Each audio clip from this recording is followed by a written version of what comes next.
பிரான்சில் குறைந்த வருமானம் உள்ளவர்களுக்கு வழங்கப்படும் வேலைவாய்ப்பு போனஸ் திட்டத்திற்காக ஆண்டுதோறும் 11 பில்லியன் யூரோக்கள் செலவிடப்படுகிறது.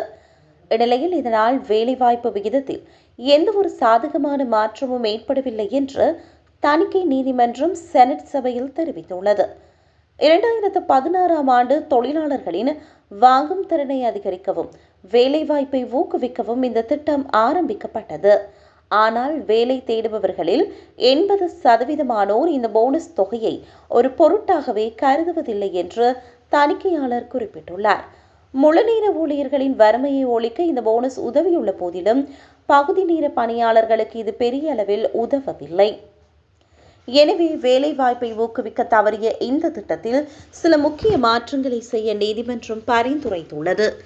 குறிப்பாக நல்ல வருமானம் ஈட்டும் பயிற்சியாளர்கள் மற்றும் ஓய்வூதியத்துடன் பணிபுரிபவர்களுக்கு இந்த போனஸ் வழங்குவதை நிறுத்த பரிந்துரைக்கப்பட்டுள்ளது.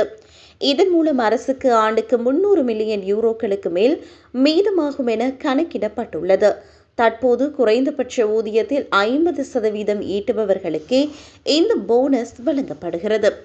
இதற்கு பதிலாக வறுமையில் வாடும் பகுதி நேர ஊழியர்களை கவரும் வகையில் முதல் €1 வருமானத்தில் இருந்த போனஸ் வழங்கும் புதிய முறையை நீதிமன்றம் முன்வைத்துள்ளது.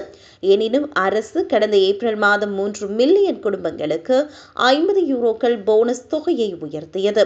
தங்களின் இந்த பரிந்துரைகளுக்கு முற்றிலும் மாறாக அமைந்துள்ளது என்றும் தணிக்கை நீதிமன்ற தலைவர் சுட்டிக்காட்டியுள்ளார்.